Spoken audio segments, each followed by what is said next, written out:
नमस्कार व्यूअर्स, मैं हूं अमीश देवगन। आप देख रहे हैं सीएनबीसी आवाज और सीएनबीसी आवाज के आज के टक्कर के एडिशन में आपका स्वागत है। और टक्कर में आज का दिन है पब्लिक डिबेट का और हम सीधा सीधा बात करेंगे डेमोक्रेसी की।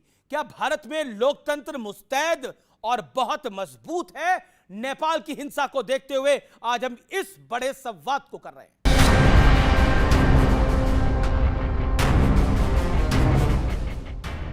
और कितना लोकतंत्र चाहिए, ये तीन तस्वीरें बता रही हैं देश की सियासत को किस दिशा में मोड़ने की कोशिश हो रही है। मेरी उस मां को जिसका राजनीति से कोई लेना देना नहीं, जिसका शरीर भी अब नहीं है, मेरी उस मां को भद्दी भद्दी गालियां दी गई। एक बार फिर कांग्रेस ने प्रधानमंत्री मोदी की मां को सियासत में घसीटने की कोशिश की है। इस बार जरिया एआई वीडियो है। कांग्रेस की सोच ही हरकत के लिए पूरा बिहार गुस्से में है, पूरा देश गुस्से में है और इसका जवाब कांग्रेस को मिलेगा। He is in politics and he needs to take everything, even a sense of humor of the opposition properly. And there is no humor in it. Actually, there is nasihat in this. किसी की माँ को जिनका कोई राजनीति से लेना देना नहीं है, उनको अपमानित करने का काम कर रहे हैं। कुंठित मानसिकता से वो ग्रस्त है। ये फ्रॉड लोग हैं, ये चरित्रहीन लोग हैं जो इस तरह का काम कर रहे हैं। पहले हारते थे तो ईवीएम पर हंगामा खड़ा किया जाता था, अब वोट चोरी वाली थ्योरी दांव पर लगी है। सच्चाई है कि वोट चोरी करके सरकारें बन रही हैं। हम गारंटी करके आपको प्रूफ देने वाले हैं। बीजेपी के लोग एजिटेट हो रहे हैं, मैं उनसे कहना चाहता हूं आप एजिटेट नहीं होइए, क्योंकि हाइड्रोजन बम जब आएगा सारा का सारा साफ हो जाएगा। तो कांग्रेस की वोट बड़े पैमाने पर 84 से लेकर 14 तक 30 साल में ये गिरावट, बहुत बड़ी गिरावट आई। हालात ऐसे हो गए हैं अब तो भारत में भी नेपाल जैसी हिंसा की कामना खुलेआम होने लगी है। ये आग जो है नेपाल में लगी है, ये तानाशाही के खिलाफ है। भारत की स्थिति भी ठीक नहीं है, तो सबको सावधान रहना चाहिए। मैं इतना ही कहूँगा, उनको डरना चाहिए जो नेपाल में हो रहा है। नेपाल की सिचुएशन कैसे खराब हुई, पहले के हमारे वतन में भी ऐसी आग लगे। कॉन्स्टिट्यूशन का ख्याल रखे। नेपाल और बांग्लादेश की स्थिति यदि बनेगी, और मैं आपके चैनल पर ऑन रिकॉर्ड ये बात कह रहा हूं, सबसे पहले गांधी परिवार भागता हुआ नजर आएगा। उसके बाद जितनी परिवारवादी पार्टी है, चाहे वो उद्धव ठाकरे साहब हों, अखिलेश यादव साहब हों, स्टालिन साहब हों, लालू प्रसाद यादव साहब हों, ममता जी हों, एक आदमी इस देश में नहीं नजर आएगा। आर पार में आज इन्हीं तमाम मुद्दों पर होगी देश की सबसे बड़ी बहस। आपका परिचय करा देते हैं आज हमारे मेहमानों से। गौरव भाटिया, प्रवक्ता भारतीय जनता पार्टी के, वरिष्ठ वकील भी हैं, जोरदार तालियों से अभिनंदन है। अभय दुबे, कांग्रेस पार्टी के प्रवक्ता हैं, नेता हैं, खासतौर पर मध्य प्रदेश भोपाल से हमारे साथ आए हैं, उनका अभिनंदन है। मेरे साथ विवेक श्रीवास्तव है, सीनियर लीडर लेफ्ट के, उनका अभिनंदन है। सत्य प्रकाश मिश्रा है, उनका अभिनंदन है, जनता दल यूनाइटेड के। मेरे साथ सतीश के सिंह है, वरिष्ठ पत्रकार, उनका अभिनंदन है, पॉलिटिकल एक्सपर्ट है। आप तमाम लोगों का स्वागत है। लेकिन बहस का एजेंडा आज का आपको बता देते हैं क्या है। मोदी की मां के अपमान से तेजस्वी का खेल बिगाड़ेगी क्या कांग्रेस पार्टी? और हार पर हार विपक्ष को ईवीएम से वोट चोरी तक ले आई है। और तीसरा बड़ा एजेंडा, भारत में नेपाल जैसे हालात हुए तो परिवारवादियों को क्या देश छोड़ना पड़ेगा, जैसा बीजेपी सांसद निशिकांत दुबे ने कहा है। गांधी परिवार, यादव परिवार, ठाकरे परिवार, इनको देश छोड़ना पड़ेगा। और सीजेआई ने कहा कि हमें अपने लोकतंत्र पर गर्व है। विपक्ष इस बात से कितना सहमत है? तो लोकतंत्र पे आज की सबसे बड़ी चर्चा में आपका स्वागत है। गौरव भाटिया, लोकतंत्र कमजोर है, लोकतंत्र में तानाशाही है, लोकतंत्र में हिटलरशाही है, ये तमाम बातें कही जाती हैं। वोट चोरी हो रही है, बीजेपी कह रही है कि प्रधानमंत्री मोदी की मां को एक बार फिर कांग्रेस घसीट के ले आई है। क्या कहना चाहते हैं? और विपक्ष कह रहा है नेपाल जैसे हालात हो जाएंगे भारत में। देखिए, सबसे पहले तो मैं ये कहना चाहूंगा, भारत का लोकतंत्र सबसे मजबूत है। और अगर कोई कमजोर है और किसी को खतरा है ना, तो वो नकली गांधी जिन्होंने महात्मा गांधी का नाम चोरी किया है, उनकी जमानतें जब्त हो रही हैं। और भारत माता आज केवल इतना ही कह रही है, ना मैं गिरी ना मेरी उम्मीदों के मीनार गिरे, लेकिन मुझे गिराने में ये कांग्रेसी 100 बार गिरे। तो हमारा लोकतंत्र इतना मजबूत है। मैं पहले लोकतंत्र वाले मुद्दे पे आपको बता दूं, जब डॉक्टर BR अंबेडकर जी संविधान दे रहे थे भारत को, उन्होंने एक बात कहा था, यह संविधान जितना भी अच्छा हो, अगर जो लोग इसे चलाएंगे वो अच्छे नहीं है तो यह संविधान फेल हो जाएगा। लेकिन अगर संविधान में कमी भी होगी, जो लोग कुर्सी पे बैठेंगे वो अच्छे होंगे, तो यह संविधान मजबूत होता चला जाएगा। और आप जानते हैं, आजादी के बाद हमने देखा है कभी यहां पे राष्ट्रपति शासन नहीं लगाया गया इस तरह से कि कोई तानाशाह आ जाए। यहां पे कभी ऐसा नहीं हुआ। हां, आपातकाल को छोड़ के ये लोकतंत्र खत्म होना होता है कि आदमी घर से निकला, बीवी ने कहा सब्जी ले आइए, उसको पकड़ा और नसबंदी करा दी। और 2 लाख से ज्यादा लोग जो है आपने जेल में भर्ती कर दिए थे, केवल इसलिए क्यों जेल में डाला? क्योंकि आपका विरोध करते थे। और मैं नरेंद्र मोदी जी की मां पे एक बात जरूर कहूंगा, जब मैं इस चर्चा के लिए आ रहा था, मैंने कल वो AI वीडियो देखा, मुझे इसलिए पीड़ा हुई, मैं आपको बताऊं, कि किसी की मां के लिए कभी अपशब्द ना कहना। अगर राहुल नकली गांधी है ना अपने नाम के, तो मोदी जी के सामने खड़े हो जाए। ना खत्म करेगी हवा ना आंधी, कांग्रेस को खत्म करेगा सिर्फ राहुल गांधी, ये याद रखिए। ओके अबे दुबे, अब आपकी बारी है। अबे दुबे, आप कहते हैं लोकतंत्र नहीं है, लोकतंत्र नहीं है, लोकतंत्र नहीं है, मतलब मोदी की मां का अपमान, मोदी को डेली गाली, और कितना लोकतंत्र चाहिए? नेपाल बनाने की कामना, आपके बड़े नेता हैं, राहुल गांधी के करीबी हैं उदित राज, वो कहते हैं नेपाल बनेगा भारत। दिवंगत मां मोदी जी को सपनों में आती है, मां पर राजनीति न करने का पाठ पढ़ाती है। बिहार की नौजवान पीढ़ी बेरोजगारी की आग में झोंक दी जाती है, जनता पलायन के लिए मजबूर की जाती है। मोदी जी की मां मोदी जी के सपनों में आती है और मोदी जी को 70,000 करोड़ रुपए की लूट न करने का पाठ पढ़ाती है। बिहार में आप कल्पना नहीं कर सकते क्या किया 20 साल की सरकार ने। बाबा साहब अंबेडकर जी का जिक्र किया। अब ये मैं आप पर छोड़ता हूं, आप इस बात का मूल्यांकन कीजिए कि क्या कांग्रेस पार्टी या भारतीय जनता पार्टी जिम्मेदार है। प्रधानमंत्री जी ने शपथ लेते ही सबसे पहला निर्णय लिया, एक के बाद एक 3 अध्यादेश लेकर आए, किसानों की जमीन छीनने के काले कानून, किसानों के लिए काले क्रूर कानून लेकर आए, नोटबंदी का दंश इस देश को दिया, इलेक्टोरल बॉन्ड का स्कैम इस देश को दिया, 5,38,000 करोड़ रुपए की लूट NCLT स्कैम में की गई। एक के बाद एक सत्ता की सरपरस्ती में विजय माल्या, संदेशरा बंधु, सरदेसाई, मेहुल चोकसी, हमारे नीरव भाई, सबको सत्ता की सरपरस्ती में यहां से भगा दिया गया। और आज जो दंश दे रहे हैं वो SIR का दंश दे रहे हैं। दोस्तों, प्रजातंत्र कमजोर कब होता है? जब मनमानी करके कानून पास करा लिए जाते हैं, उन पे डिबेट नहीं होती पार्लियामेंट्री कमेटी को। आज जो कानून भेजे जाने चाहिए उसका प्रतिशत सिर्फ 17% रह गया। स्टेक होल्डर का कंसल्टेशन नहीं होता, आप लोगों से राय नहीं ली जाती कानून बनाने के लिए। ये मनमाना तंत्र स्थापित करने की जब भी कोशिश होगी तो जब आपकी सरकार होती थी, उस युग में भी गांधी खड़ा हुआ था और इस युग में भी गांधी खड़ा होगा। नहीं, पर 1.5 मिनट हो गया आपको। आप कह रहे जब इस समय इन लोगों से राय नहीं ली जाती, इन लोगों की राय के बाद, इन लोगों के वोट के बाद तो मोदी प्रधानमंत्री बने हैं। पहली बार नहीं, दूसरी बार नहीं, तीसरी बार प्रधानमंत्री बने हैं। सीटें वोट चोरी से। अच्छा, ठीक है, सिद्ध हो गया, वोट चोर गद्दी छोड़, ये सिद्ध हो गया। स्वाभाविक सत्ता। ये जो भाषा का प्रयोग कर रहे हैं ना, 62 साल बाद ऐसा हुआ, 3 बार लगातार चुनाव किसी ने जीता, जनता के आशीर्वाद से, आपके आशीर्वाद से, तो श्री नरेंद्र मोदी जी ने जीता। अगर ये कहते हैं वोट चोर, तो सबसे बड़ा डकैत कोई है तो वो राहुल गांधी, सोनिया गांधी और गांधी परिवार है। क्यों कोई? मैं बताता हूं, ये डकैत है, ये डकैत है, आए हैं भारत माता की डकैती करने, और इनको कान से पकड़ के रगड़ के पाकिस्तान ना फेंका। अगर हमारे प्रधानमंत्री के लिए अपशब्द कहे तो मेरा नाम गौरव भाटिया नहीं, ये जनता नहीं। अब मैं बताता हूं, भारत के लिए कहना विदेशी धरती पे डेमोक्रेसी इज डेड। पूरे विश्व में सबसे ज्यादा वोट कहीं पड़े और सरकार बनी तो भारतीय जनता पार्टी की बनी, भारत में पड़े, डेमोक्रेसी इज डेड कैसे? और सुनिए, इनकी गलती नहीं है, मुझे इनकी कोई गलती नहीं लगती।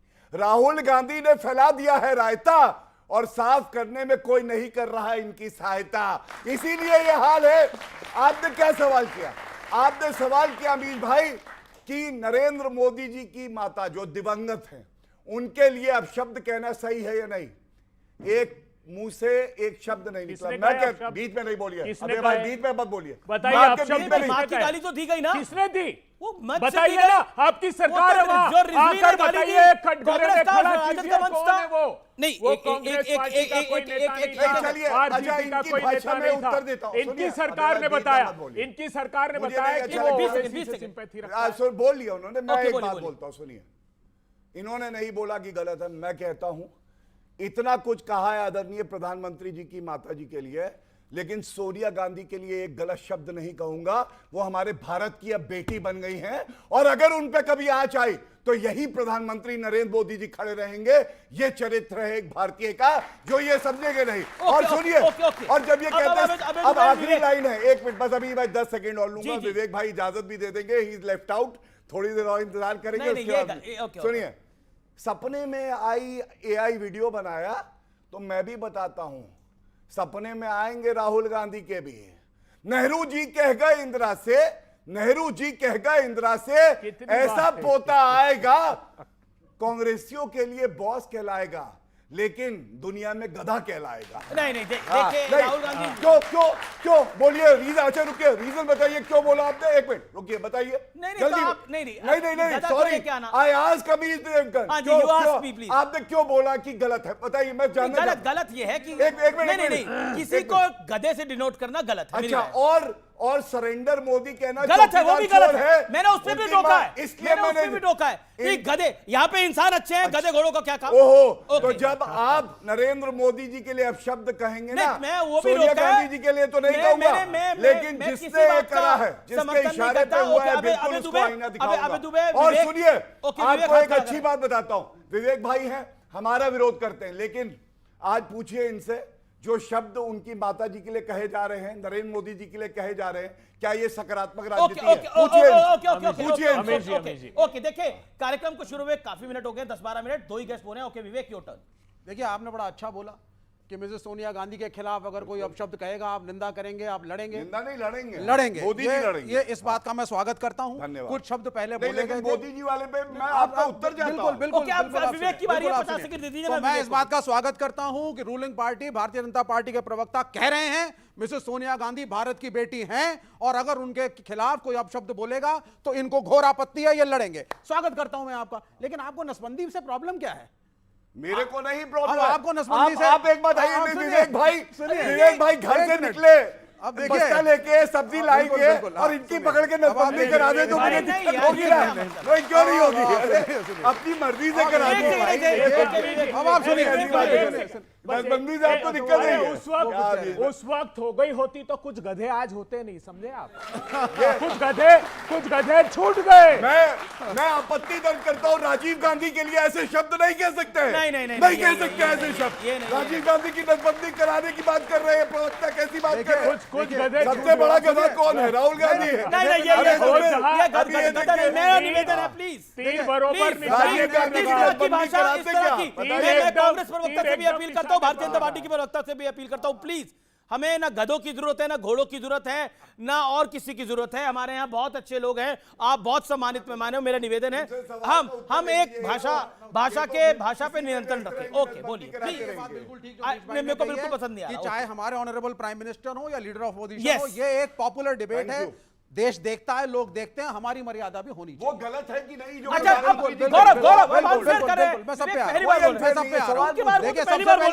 सबसे पहली चीज, गौरव भाई को नसबंदी से बड़ी प्रॉब्लम है, फैमिली प्लानिंग से बड़ी प्रॉब्लम है, मोहन भागवत साहब को प्रॉब्लम है। वो कह रहे हैं हिंदू कम से कम 3 बच्चे जरूर पैदा करो। वो सत्य प्रकाश मिश्रा मेरे दोस्त खड़े हैं, वो कहते हैं हिंदू 10 करेगा, मुसलमान सिर्फ 1 करेगा। तो यहाँ कंसेंसस नहीं बन पा रहा है। फैमिली प्लानिंग कौन करेगा कौन नहीं। अरे एक सेकंड, आप सुनिए।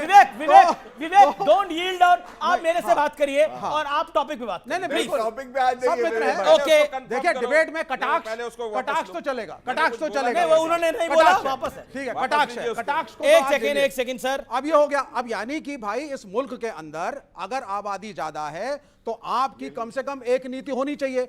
और कितना लोकतंत्र चाहिए, लोकतंत्र मजबूत है, कितने सबूत चाहिए कि लोकतंत्र मजबूत है। मोदी की मां को गाली, वोट चोरी हो रही है, और तो और नेपाल बनाने की कामना हो रही है।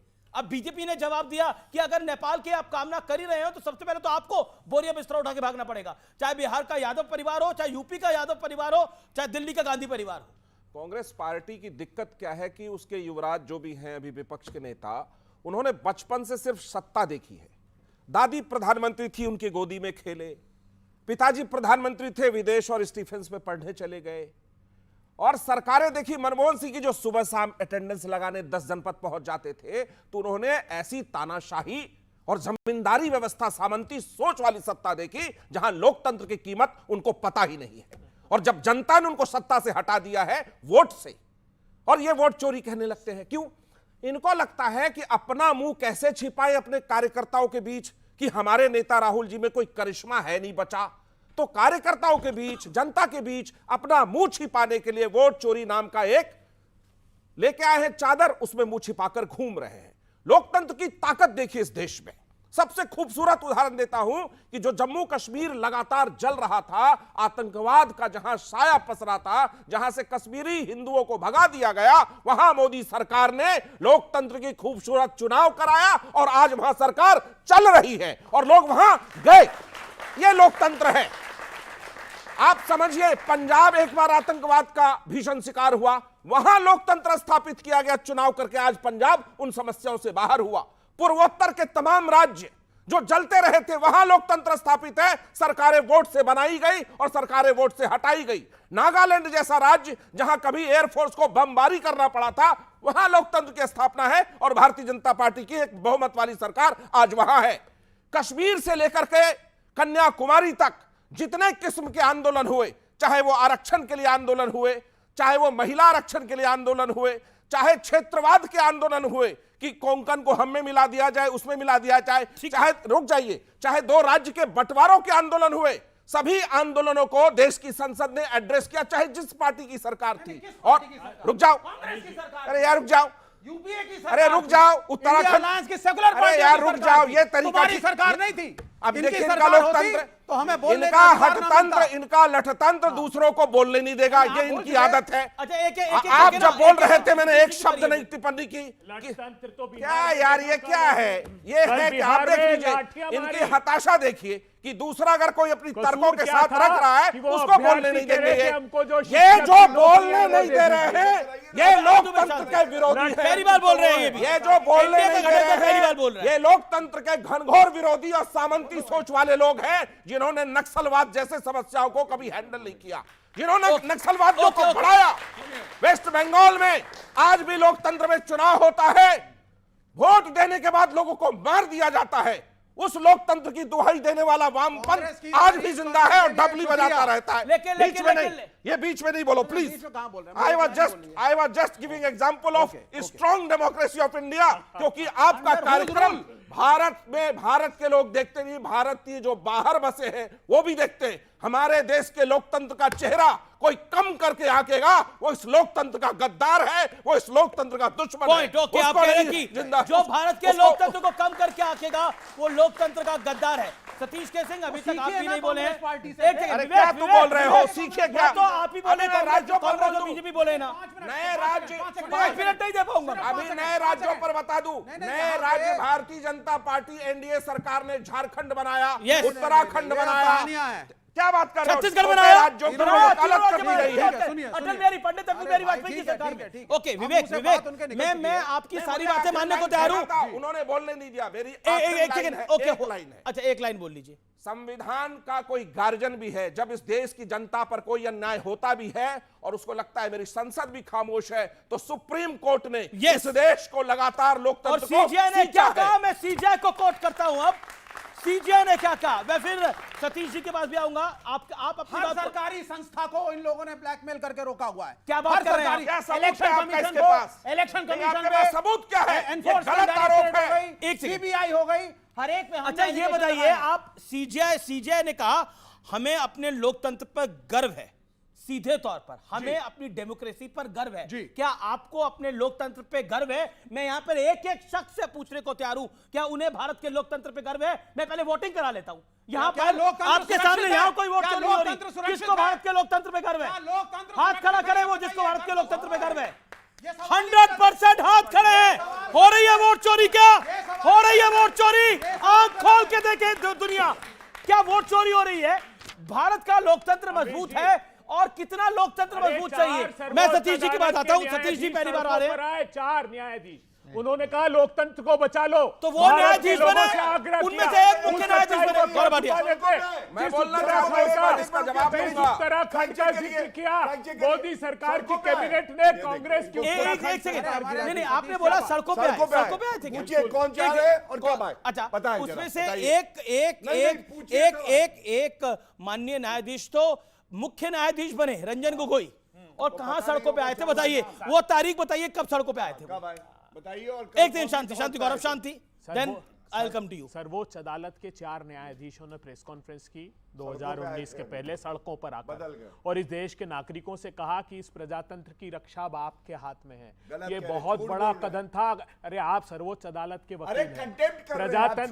प्रजातंत्र कैसे खत्म किया इन लोगों ने? जिस उत्तराखंड का जिक्र किया, उत्तराखंड की कांग्रेस की सरकार, मोदी सरकार ने कैबिनेट का निर्णय लेकर गिरा दी। सर्वोच्च अदालत ने कहा कि आर्टिकल 21 में हमको तक अधिकार नहीं है, और इन्होंने गिरा। एक के बाद एक, मणिपुर से लेकर गोवा तक अनैतिक तरीके से सरकार गिराई। मध्य प्रदेश में विधायकों को खरीद कर सरकार गिराई। कर्नाटका में सरकार ने कहा कि सर्वोच्च अदालत ने कोई बात रखी जनता के सामने। मैं बताता हूं कि मेरा सर्वोच्च अदालत आधी रात को भी खुला, क्योंकि एक व्यक्ति को फांसी होना था और आखिरी सुनवाई का मौका ये लोकतंत्र देता है। और ये ठीक है, गौरव की बारी है कि दुनिया में न्याय इस धरती पर कायम है। शांति। अब आपने बोला गौरव भाटिया, सीधी सी बात है कि अगर वो नेपाल बनाने की कामना कर रहे हैं और कह रहे हैं कि लोकतंत्र में दिक्कत है, लोकतंत्र की दिक्कत है, क्या आपको लगता है कि भारतीय जनता पार्टी भी घबराई हुई है इन सब विषयों से? मेरा सवाल बड़ा क्लियर है आपको। मैं आपको ये बता दूं, ना भारत की जनता घबराई है, ना भारतीय जनता पार्टी घबराई है, और ना हर वो व्यक्ति जो देश से प्यार करता है घबराया कोई है तो वो ये लोग हैं जो अराजकता की प्रतिमूर्ति बने हुए हैं। और अंत करूंगा एक बात कह के, नरेंद्र मोदी जी वो व्यक्ति हैं जिनको जनता जितवा रही है। अगर आप 11 साल से उनको जितवा रहे हैं, महाराष्ट्र हमने जीता, हरियाणा हमने जीता, आप मुझे बताइए, कहते हैं कि भाई ईवीएम खराब है, ये कहते हैं एसआईआर गलत है, तो क्यों नहीं राहुल गांधी इस्तीफा देते, सोनिया गांधी इस्तीफा देती? पहले तेलंगाना के मुख्यमंत्री इस्तीफा दे, हिमाचल की दे, उसके बाद आरोप लगाए। सतीश जी, क्या आपको लगता है कि हार पर हार विपक्ष को ईवीएम से वोट चोरी तक ले आई है? और ये तो नेपाल बनाने की कामना कुछ पॉलिटिशियंस कर रहे हैं हमारे देश के अंदर, खासतौर पर ऑपोजिशन के, क्या ये जायज है? आपका 1-1.25 मिनट है प्लीज। और आप पहली बार बोल रहे हैं, 4 पॉइंट कहना चाहता हूं। जिस प्रकार का मैं स्तर डिबेट का देख रहा हूं, कम से कम मुझे अपने स्तर की चिंता तो है ना। मैं ये भी कहना चाहता हूं कि जिस तरह के मुद्दे उठाए जा रहे हैं और जिस तरह से चीजें हो रही हैं, उसमें सही में वोट तंत्र का, लोकतंत्र का पिंडदान हो जाएगा। यह मुझे चिंता सता रही है। अगर इस देश में वोटर फ्रॉड के खिलाफ अगर यात्रा निकलता है तो ये देश के लिए बहुत खतरनाक है। जो लोग भी कामना बाहर की करते हैं कि इस तरह का हो जाए, उस तरह का हो जाए, मैं उसका सपोर्ट नहीं करता। लेकिन गौरव भाटिया जी, सुप्रीम कोर्ट के माननीय जजों ने बांग्लादेश और नेपाल का भी जिक्र किया है, इसको आप कन्वीनियंटली भूल गए। इस चीज हमें चिंता की बात है। देखिए, तंत्र से लोकतंत्र नहीं चलता है, लोकतंत्र से तो तंत्र चल सकता है। लेकिन आप ये कहते हैं भाटिया जी, मेरे मित्र हैं, मैं पूछता हूं इनसे कि इनके 2 साथी प्रवक्ताओं ने लाइव टीवी में गाली गलौज किया, जो कि मैंने सुना, क्या ये माफी मांगेंगे? क्यों है इनका दामन इतने धुले हुए हैं कि ये बहुत ये कहेंगे? तो ये फालतू के इश्यूज बनाना, जो सही कहा उस बच्चे ने कि जो बिहार के असली इश्यू है उस पे चुनाव लड़ने की साहस करो। उत्तर दे सकता हूं क्योंकि सारे आरोप मेरे पे लगाए हैं। हाँ, मैं सतीश जी का बहुत सम्मान करता हूं। सबसे पहले इन्होंने कहा कि जो चर्चा का स्तर है ये गिर रहा है, इनको चिंता है। सतीश जी, आप तो पत्रकार हैं और मैं आपका बहुत सम्मान करता हूं। ये जो सरेंडर मोदी, चौकीदार चोर है बोल के सुप्रीम कोर्ट में कान पकड़ के माफी मांगी राहुल गांधी ने, तो राजनीति का स्तर गिराया है। मैंने और वो भी नहीं राजनीति का ही स्तर बोला है।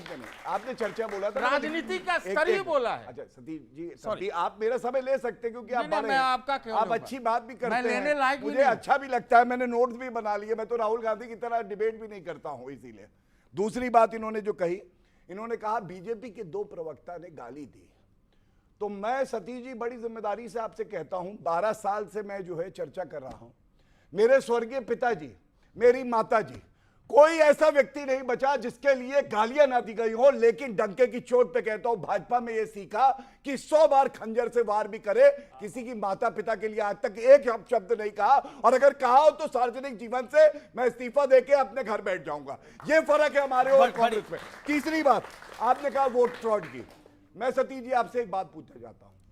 हम लोग अपनी बात कहेंगे, ये अपनी बात कहेंगे, और आइडियल ये है इलेक्शन कमीशन ऑफ इंडिया पे सबका विश्वास होना चाहिए। लेकिन मान लीजिए नहीं है, सुप्रीम कोर्ट में तो विश्वास होना चाहिए ना। सुप्रीम कोर्ट में बिल्कुल होना चाहिए।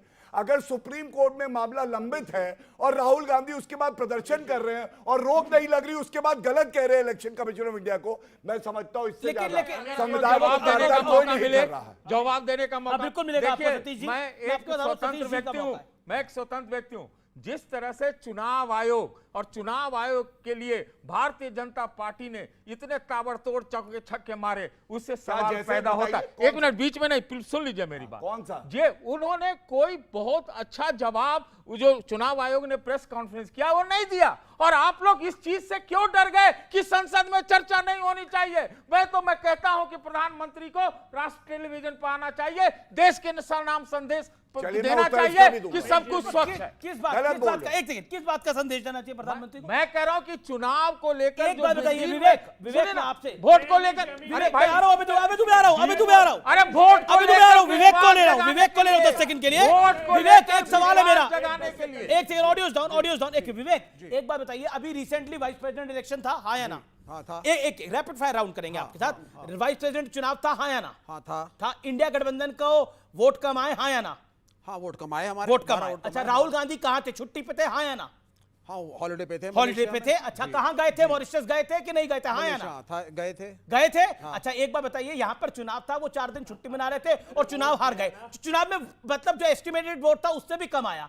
अब फिर बोलेंगे वोट चोरी हो गया, वोट चोरी हो गया, वोट चोरी हो गया। देखिए, जो बच्चा मेहनत ही नहीं कर रहा, आप कह रहे हैं वो पास क्यों नहीं हो रहा है? मेरा प्रश्न आपसे यह है सर कि जब कोई मेहनत नहीं कर रहा, वो छुट्टी पे है, नरेंद्र मोदी काम पर है और बीजेपी ने, उनको पता था वो जीत रहे हैं, लेकिन अपनी जीत का मार्जिन बनाने के लिए 3 दिन का एक कार्यक्रम करा और प्रधानमंत्री स्वयं उसमें बैठे, गृह मंत्री खुद बैठे। आप बताइए क्यों नहीं बैठे राहुल गांधी और क्यों नहीं करा आप लोगों ने? और फिर आप बोलते हैं कि वोट चोरी हो रहा है, वोट चोरी हो रहा है। तो सर जनता को आपने क्या समझ रखा है? ये जनता बेवकूफ नहीं है। नहीं, देखिए सुनिए, बिल्कुल आप सही कह रहे हैं। राहुल गांधी जी होते तो और अच्छा होता, लेकिन पार्टी प्रेसिडेंट मल्लिकार्जुन खड़गे हैं। आप कम से कम पार्टी के हायरार्की को तो समझिए। अभी आप अगर मल्लिकार्जुन खड़गे जी ना होते, गांधी फैमिली में से कोई होता, अगर भाई गांधी फैमिली में से कोई प्रेसिडेंट होता तो हल्ला मचाते। हमारे विपक्ष के दोस्त यहाँ पे बैठे हैं, Gandhi family, Gandhi family, Gandhi family Congress को छोड़ती नहीं है, नया कोई अध्यक्ष नहीं, नीचे का आदमी ऊपर नहीं आता। जब एक दलित को प्रेसिडेंट बनाया है और वो संचालन कर रहा है, तो अब आपने खुद माना, अभी आपने खुद माना कि राहुल जी रहते तो अच्छा रहता। बिल्कुल, मैं उनकी लीडरशिप को मानता हूं। I think he is a very good leader. वो रहते तो अच्छा रहता। अभी बुरा हुआ है ना, अभी बुरा हुआ है ना। नहीं, बिल्कुल, अब होते तो और अच्छा होता। ओके, एक बात बताइए, राहुल जी 4 दिन के लिए बाहर गए, जिसको लेकर बड़ा विषय बन गया। सीआरपीएफ ने भी अपनी डिटेल दी। मैं उन सब डिटेल्स में नहीं आना चाहता, किसी का पर्सनल रीजन हो सकता है कहीं भी जाने का। मेरा स्पष्ट सवाल यह है कि आपको नहीं लगता कि अगर मेहनत नहीं करेंगे तो रिजल्ट कहां से आएगा? यानी जनता तो वही 240 अगर बीजेपी की आई तो बीजेपी ने उसके बाद मेहनत करी, आपकी 99 आई, तो आप भी तो मानते हैं ना कि कांग्रेस की काबिलियत थी, कांग्रेस अपना मैसेज पहुंचाने में कामयाब रही, इसलिए उसने 40-50 सीटों का लोकसभा में इजाफा करा। मतलब बीते 2 दशक में कांग्रेस की अच्छी परफॉर्मेंस है 99 सीटों वाली। फिर भी आप ये बात कह रहे हैं कि वोट चोरी हो रही है, वोट चोरी हो रही है, और मेहनत करते नहीं है। ये एक प्रश्न आया है और वो खुद कह रहे हैं कि अगर होते तो अच्छा होता। आपका नाम क्या है व्हाइट शर्ट में? पीयूष, पीयूष, आप 4 दिन के लिए अगर यात्रा पर गए कहीं और घर में आपके चोरी हो गई, डाका हो गया, तो अमीश देवगन जी कहेंगे पीयूष 4 दिन के लिए बाहर क्यों गया, तेरी जिम्मेदारी है, तेरे को बिहाइंड दी बार्स कर देना चाहिए। अरे चोर को पकड़िए ना साहब। राहुल गांधी यही तो कह रहे हैं। जब पहली बार हम चुनाव आयुक्त से मिलने गए, सारे दल 11 दल इकट्ठे होकर क्या कहा आप जानते हैं? जब एसआईआर की प्रक्रिया प्रारंभ नहीं हुई थी, जब चुनाव आयुक्त ने कहा कि 20% तो वोट कटेंगे ही कटेंगे, इनको चिंता क्यों नहीं हुई? इनको चिंता नहीं सताती थी क्योंकि इनकी साठगांठ थी। उसके बाद क्या हुआ? एक के बाद एक सुप्रीम कोर्ट ने 3 बार कहा इलेक्शन कमीशन को कि आप आधार को जो 11 डॉक्यूमेंट है उसके अलावा दस्तावेज मानिए। इन्होंने बीएलओ को नोटिस इशू कर दिए कि तुम्हारे खिलाफ एक्शन होगा अगर आधार को कंसीडर कर लिया। क्यों कर लिया? क्या दाल में काला था? 65 लाख वोट कटे, इनको चिंता नहीं हुई। ये चुनाव आयोग के समर्थन में खड़े हो गए। ये दाल में काला नहीं, पूरी दाल काली है। मेरा सरकार गौरव भाटिया जी से है। इन्होंने जो देश की संसदीय प्रणाली है उसका इतना नुकसान किया है। आज देश में एक भी बिल 3-3 मिनट में बिल पास होते हैं और सांप्रदायिकता इतनी बढ़ गई है। वक्फ जैसे बिल पास होते हैं, यूनिफॉर्म सिविल कोड जैसे बिल पास होते हैं, संसद के अंदर सीए और एनआरसी जैसे कानून पास होते हैं। और वर्तमान में 4 दिन पहले की बात है, 1 हफ्ते पहले की बात है, दिल्ली हाईकोर्ट में 5 साल हो गए उमर खालिद, गुलफिशा फातिमा, मीरान हैदर को जेल में गए हुए और 5 साल बाद तक उसकी बेल की पिटीशन को अप्रूव नहीं की गई। इससे कितना बड़ा सबूत चाहिए कि लोकतंत्र कोर्ट ने नहीं करा ना अप्रूव। कोर्ट ने नहीं करा। हाँ तो कोर्ट ने तो नहीं करेगा। नहीं तो लोकतंत्र कोर्ट को तो मानेंगे। एक मिनट मैं उत्तर देता हूँ ना भाई की बात का। हाँ, भाई ने इतनी अच्छी बात बोली है, मैं वो उत्तर देता हूँ। हाँ बोलिए। इन्होंने कहा सांप्रदायिक बिल पास हो गए हैं यूसीसी। मेरे भाई, अनुच्छेद 44 पढ़ना संविधान का, डॉक्टर अंबेडकर ने दिया है। यूनिफॉर्म सिविल कोड भारत में लागू होना था आजादी के बाद और नहीं किया तुष्टीकरण वालों ने। अगर आज लागू हो रहा है तो आप कह रहे हो वो सांप्रदायिक है और उसके लिए कोई बिल नहीं पास हुआ है। दूसरी बात, वक्फ का आपको बता दूं, वक्फ जो है वो अनुच्छेद 14 का उल्लंघन करता था जैसा ये लाए, और आज सुप्रीम कोर्ट में मामला लंबित है, हम सब जानते हैं, और उस पर रोक नहीं लगी है। तीसरा, आपने जो बात कही है, उमर खालिद और शर्जील इमाम ने क्या कहा था मालूम है? उन्होंने कहा था चिकन नेक कहते हैं असम और नॉर्थ ईस्ट को जो भारत के मेनलैंड से जोड़ता है।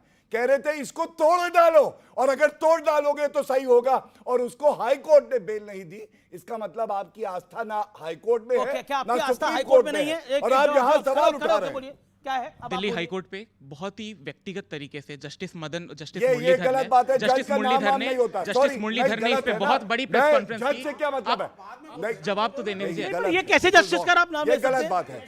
दिल्ली हाईकोर्ट के उन्होंने पर्सनल खुंदक निकाली ये सब गलत कराना चाहते हैं। जस्टिस मैं इसकी रिस्पॉन्सिबिलिटी नहीं लेता कि जज का नाम लेके कहे कि ये गलत। क्या कह रहे हो? जस्टिस नहीं जस्टिस कोर्ट की बात करिए।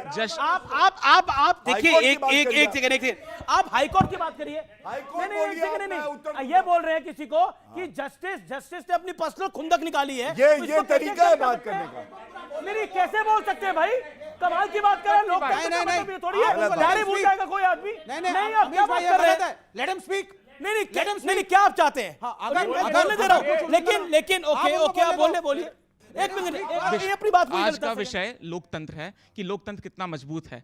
इस सरकार आपको नहीं लगता लोकतंत्र मजबूत है? इस सरकार ने लोकतंत्र का जितना नुकसान किया है, आगे आने वाली दो चीजें बताइए। दो चीजें बताइए। लोकतंत्र के पास ना कलम की ताकत होती है ना तलवार की ताकत होती है। लोकतंत्र के पास जो ताकत होती है वो है जनता के विश्वास की। आज जो चुनाव तो जीत रहे हैं, यही बहुसंख्यकवाद, यही तो है पूरे देश में जो मेजॉरिटेरियन पॉलिटिक्स को ये लेके आ रहे हैं, जहां पे हर गलत फैसले का जो जस्टिफिकेशन है वो ये है। बहुसंख्यकवाद, आपकी परिभाषा क्या है बहुसंख्यकवाद की? बिल्कुल सही। बहुसंख्यकवाद की परिभाषा है कि इन्होंने इस राष्ट्र में धर्म के आधार पे एक बहुसंख्यक प्रणाली में कैसे करा? क्या धर्म के आधार पे किया है? बताइए क्या? अरे नहीं, एक सेकंड आज हो जाए संवाद। क्या धर्म के आधार पे किया? बताते हैं। सुप्रीम कोर्ट जितने भी आज एक डिस्कोर्स जो सरकार की तरफ से एक सरकार के सपोर्ट में एक जो डिस्कोर्स क्रिएट करने की कोशिश की गई है, सबसे बड़ा रीसेंट एग्जांपल संभल के ऊपर एक डिस्ट्रिक्ट कोर्ट का एक ऑर्डर आता है। नहीं, मुझे बताइए इस सरकार ने बहुसंख्यकवाद क्या किया? बताइए ना। बहुसंख्यकवाद क्या तमाम सारे दायरों में, जैसे कैसे? एकेडमिया के अंदर, जुडिशियरी के अंदर, लेजिस्लेटिव के अंदर। आज एकेडमिया में बहुसंख्यकवाद होता है कि रिप्रेजेंटेशन के अगेंस्ट। तो अच्छा ये बताइए, एक बात बताइए। बिल्कुल सही कहा उस लड़के ने। बिल्कुल सही कहा। I want to take hand with him. Well said. आप आइए इधर। आपने बिल्कुल ओके ठीक कहा। ओके अब ओके ओके It ठीक was है very well अब बैठिए, said, okay very okay well said, नहीं very नहीं well एक said, सेकंड very well बहुसंख्यक said। बात के बिल्कुल ओके सही कहा बिल्कुल मैं उसने। आपको मौका दूंगा बहुसंख्यक बात आपने बोला बिल्कुल है। आपने मैंने पूरा ऑडियंस को मौका दिया हिंदू मुसलमान बात है। ये हल्ला मत ये हल्ला मत दे लोगों को हर पोजीशन पे आरएसएस के आदमी को बिताया जा रहा है। बिल्कुल नहीं ठीक बोला तुमने। नहीं एक सेकंड और खत्म कर रहे हैं डेमोक्रेसी को, ये खत्म कर रहे हैं। अब चिल्लाइए मत बोल दिया आपने इतना चिल्ला जो रहा है ना वही डेमोक्रेसी है, जिंदा है। अगर नहीं नहीं होता ना तो उसको चिल्ला हमारे नहीं साथ बोलने नहीं दे रहे थे आप। चलिए चिल्ला नहीं क्या है। करे पूरा बोला आप करे दबाया जा रहा था यहाँ पर सुनिए नहीं पूरा बोलते। बोले अमित जी गलत हो जाएगा अगर मैं जवाब नहीं दिया। एक सेकंड सत्य आपने बोल जो एक सेकंड सवाल उठाया विरोध में उससे मैं नहीं भी सहमत हूं, लेकिन आपने जो उठाया वही डेमोक्रेसी है और इस लोग यस ये इम्पोर्टेंट है शांति विवेक अब आप मर्यादा क्रॉस कर रहे हैं मैं अपने छोटे भाई का नाम जान सकता हूँ? हर्षवर्धन, मैं एक बात बताता हूँ बेटा। पहली बात तो तारीफ ये क्या कर रहे हैं नहीं है, हिंदू है, ये हिंदू है, हिंदू एक मिनट हिंदू ऐसे हवा निकल गई इधर ये नाम सुनते ही हवा निकल गई इन्होंने नाम क्यों इनको पूछा? लग रहा था क्योंकि अब्दुल ये बोलोगे, चाहते थे कि वो इनको लग रहा था अब्दुल बोलोगे, मेरा बस नाम यही अब्दुल है, लेकिन वो सिंह निकला। अब ठीक है गौरव की बारी है अब पूछिए। हवा उन गुब्बारों की निकलती है जिसमें सुइयां 100 बार मारी है राहुल गांधी ने। वो गुब्बारे का नाम कांग्रेस पार्टी है। मैंने अपने भाई का नाम पूछा, वो मेरे लिए एक भारतीय है, लेकिन उसने काला कोट पहन रखा है।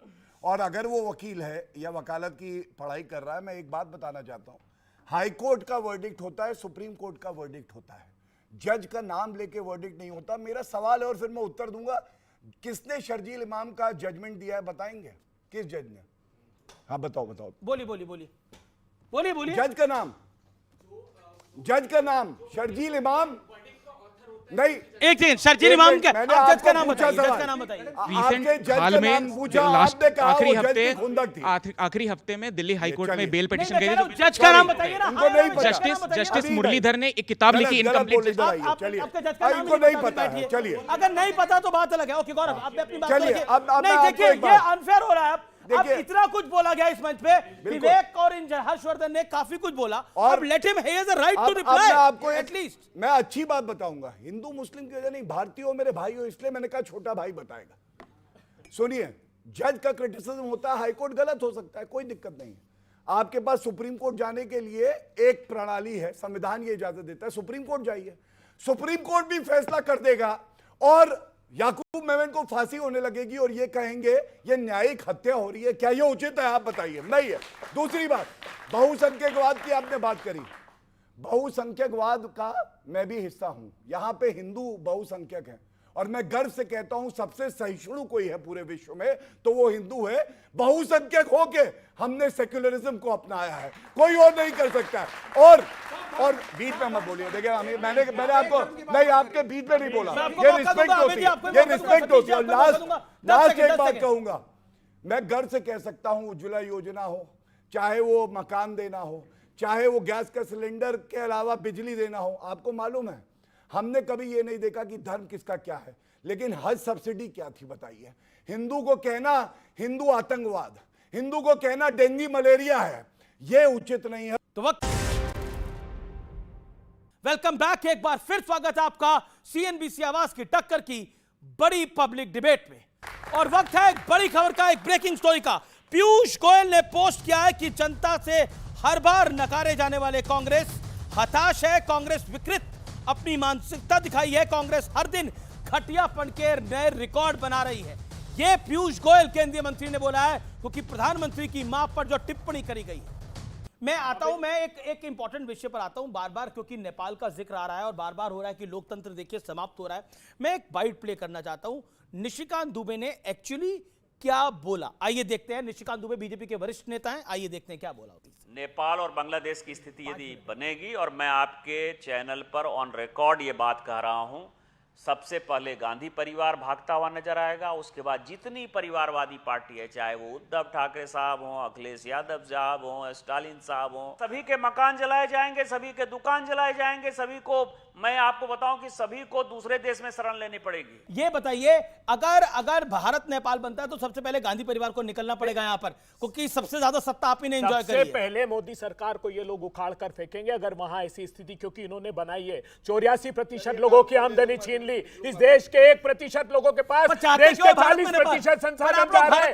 इस देश के किसान की आमदनी 27 रुपए रह गई। आप ये देखिए, डिग्रियां बेची जा रही है बिहार में प्रवेश और भर्ती परीक्षा की बोलियां लगाई जा रही। स्ट्रिंग ऑपरेशन हुआ, नीट का पेपर 80 लाख रुपए में, नीट यूजी का पेपर 40 लाख रुपए में। निशिकांत दुबे साहब यहां बैठ करके नारे लगा रहे हैं, नेपाल में जो हुआ भारत में हो जाएगा साहब, भागना पड़ेगा, राहुल भागेंगे और साहब शिवसेना वाले भागेंगे। परिवारवादी आपकी पार्टी में नहीं है क्या? निशिकांत दुबे जी को नहीं मालूम? कितने गिनाऊं? कितने गिनाऊं? अनुराग ठाकुर किसके बेटे हैं? अरे अध्यक्ष, बीजेपी जिन्होंने ज्यादातर सत्ता ली है, आप जो है जिन पे ज्यादा करप्शन के आरोप है वही उन्हीं को भागना पड़ेगा। अच्छा, यानी गांधी परिवार पे आरोप है तो वो भागेंगे, ठाकरे भागेंगे, पवार भागेंगे, बादल भागेंगे, अजीत पवार यादव भागेंगे, लालू यादव या मुलायम सिंह यादव का परिवार, शुभेंदु अधिकारी नहीं भागेंगे, हेमंत बिश्व शर्मा नहीं भागेंगे। ये सब सुनिए सर, आपने नेपाल आपने कहा विवेक आपने इलेक्शन नाम दिया। विवेक एक इत्मीनान से जवाब दीजिए, भारत में नेपाल चाहते क्यों है? ये जेनजी हैं, ये लोग भी, ये लोग चाहते हैं। आप में से भारत में नेपाल कौन चाहता है? हाथ खड़ा करे। आप चाहते हैं नेपाल बन जाए? मैं जान लेता हूं भाई, क्यों चाहते हैं भारत में नेपाल बन जाए? खड़े होइए, क्यों चाहते हैं भारत में नेपाल बन जाए? और कौन नहीं चाहता भारत में नेपाल बने, वो भी अपना हाथ खड़ा करे।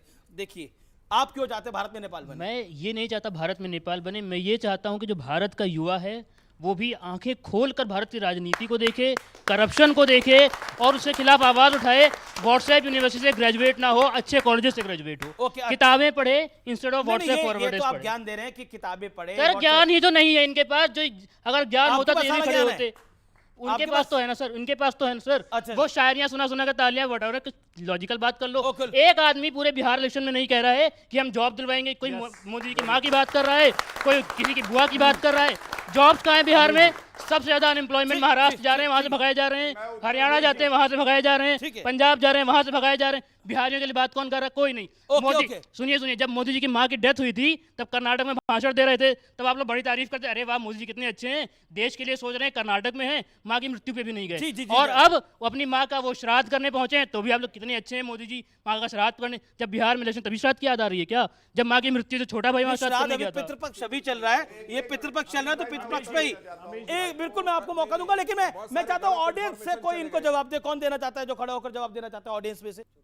क्या जवाब देना चाहते हैं? मैं इनको ये बोलना चाहूंगा कि नेपाल, अगर नेपाल कैसे बनेगा? आपने श्रीलंका में देखा, आपने बांग्लादेश में देखा, वो वैसा नहीं हो गया। जेनजी ऐसे नहीं बन जाता। सोशल मीडिया बैन हो रहा है, उसके पीछे कुछ और रीजन है। जो बोल रहे हैं लोकतंत्र, जो उन्होंने बोला कि माँ का श्राद्ध पितृ में ही होता है, उसके पितृपक्ष में ही होता है, इसीलिए वहां पे गया है। ये नहीं कि आप माँ मर गई है इसकी वजह से आप भाषण छोड़ के वहां पे नहीं आ सकते ना। जी। ओके, आप क्या बोलना चाहते हैं? बोल दीजिए खड़े होके। बस एक लाइन कि विरोध होना चाहिए, विद्रोह नहीं। विरोध होना चाहिए, विद्रोह नहीं। बहुत इंपॉर्टेंट लाइन बोली है। ओके, विवेक मैं आपकी बताऊंगा सत्यप्रकाश मिश्रा। मैं एक सेकंड, सत्यप्रकाश मिश्रा और सतीश के सिंह। आपकी एक लाइन थी, आपने कहा साहब इलेक्शन जीतते चले आ रहे हैं, लोगों का प्रेम इनके साथ है। इलेक्शन तो नेपाल में भी जीत रहे थे ना, लेकिन अगर आप वॉइस ऑफ डिसेंट को दबाएंगे, प्रोटेस्ट नहीं होने देंगे, युवाओं को प्रश्न नहीं पूछने देंगे, ऑपोजिशन करेंगे, साइड में बैठो। पूछ तो रही है। ओके, गौरव भाटिया मैं आपका रुख करता हूं। Okay, make your point. Thank you. देखिए, राहुल गांधी के विदेश जाने को विषय क्यों बनाते हैं? वो पर्सनल ट्रिप पे गए, आपको क्या प्रॉब्लम है? मैं इतना जरूर कहूंगा, मुझे फर्क नहीं पड़ता। देखिए, राहुल गांधी की जिंदगी का मकसद केवल एक है, कांग्रेस को नष्ट कर देना, और वो कर देंगे। सुनिए, जो राहुल, मैं अपने भाई बहनों क्यों गए? इलेक्ट्रिसिटी का प्रोजेक्ट दिलाने अडानी जी को। क्या बोला? मोदी जी विदेश जाते हैं पूरे कैमरा के साथ। राहुल गांधी जी विदेश जाते हैं क्या पूरे कैमरा के साथ? ऑस्ट्रेलिया में कोयले की खदान दिलाने जाएंगे, श्रीलंका में बिजली का कारखाना दिलाने जाएंगे, बांग्लादेश में बिजली का कारखाना दिलाने अडानी जी को जाएंगे। भैया बढ़िया है। भैया को इतना ओके। देखिए, ऐसा है, मैं बिल्कुल स्पष्टता से एक बात कहता हूं। इन्होंने सवाल कर दिया कि मोदी जी बाहर क्यों जाते हैं। मोदी जी देश के प्रधानमंत्री हैं, विदेश नीति संविधान पढ़े अगर राहुल गांधी, तो वो सेंटर का सब्जेक्ट है। दूसरी बात, जब मोदी जी विदेश जाते हैं तो रूस से S-400 लाए थे, सुरक्षा कवच बना। इजराइल से हमने वहां मिसाइल लिए हैं, हमने अमेरिका से अपाचे चिनूक लिए, फ्रांस से रफेल लिए, और ये 10 साल कमीशन खोरी करते रहे, एक रफेल नहीं ला पाए। इतने बड़े दलाल परिवार के प्रवक्ता हैं, इतने बड़े दलाल परिवार। अमेरिका नरेंद्र सरेंडर फिर भी हो गया नरेंद्र सरेंडर। पाकिस्तान को घुस के ठोका, उस व्यक्ति का नाम है मोदी। आपको लगती है हम वहां भी लाए, यही सब करके विवेक और कांग्रेस में आपको कह रहा हूं, यही सब करके आप नरेंद्र मोदी को जितवा रहे हैं। तो फिलहाल CNBC आवाज की आज की पब्लिक डिबेट में इतना ही। आपको मेरा नमस्कार, गुड नाइट।